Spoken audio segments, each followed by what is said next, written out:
Hey there, Sharon Horne-Ellstrom here. Welcome to day 195 of our Get Your Goals annual challenge. We're almost at day 200.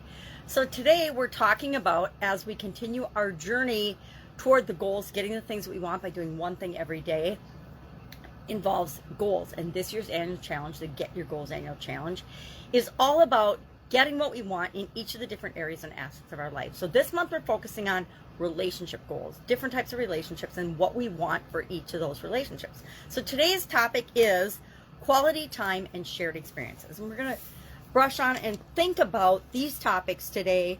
There's a write-up, of course, Guide 17 on the Get Up and Go Challenge private Facebook page. You can see a write-up on each of these topics, but I'm just going to share them briefly so that you can think about them. And our action item today is going to be to think about the quality of the time that you spend in the different relationships that you have, the ones that are especially most important to you and that you value the most. Are you spending quantity time or quality time in those relationships? There's a difference between hanging out with my grandkids all day because I'm babysitting them and doing things with them, having shared experiences where we're learning and growing together. Because guess what? My granddaughters teach me as much as I teach them. So what are some topics we want to think about with respect to quality time and shared experiences? I'm going to grab my magnifying glass and just run through these really, really quickly so that you can trigger your thinking and think about different aspects of these things. Quality time, the power of undivided attention. Our attention is the most important thing we can give someone. Actually, our undivided attention, not our split attention where we're watching TV and talking to somebody, or we're making dinner and listening to the kids, etc. Creating, I can't read my own writing, my eyes are really funky today. Creating meaningful connections, strengthening emotional intimacy, building trust and communication. And we've talked about these, right? And they're so important in many areas and aspects of our life, but especially with respect to our relationships. Overcoming challenges together, fostering growth and personal development, enhancing relationship satisfaction, nurturing communication in the relationship, cultivating family bonds, strengthening friendships, quality time in the digital age. Now that's a biggie, right?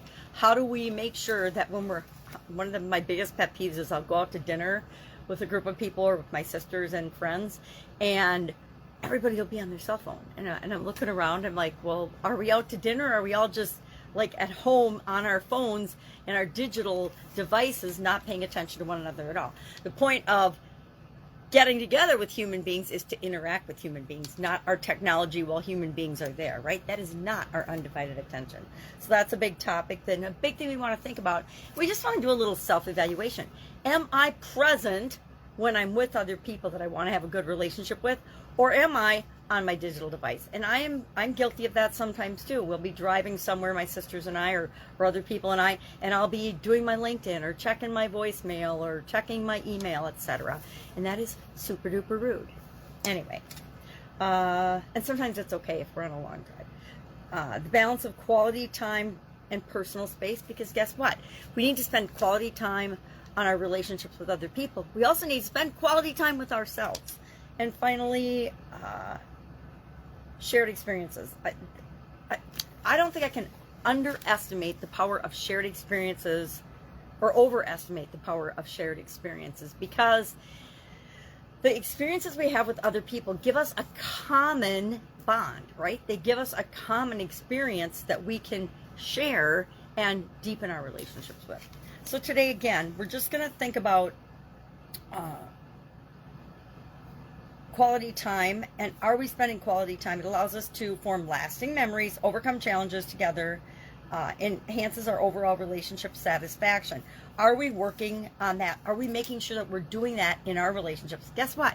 Just because the other person isn't giving quality time doesn't mean you can't demonstrate and set the example by being attentive, undivided attention, by creating and scheduling shared experiences. And then my other question for you is, what is the next shared experience you want to have in one of your relationships? I think that would be a really powerful one to share with one another so we can get ideas and build off one another's ideas. All right, have an awesome day. If I can help in any way, any questions about either of these topics, I did not go into them deeply at all because otherwise I talk way too much.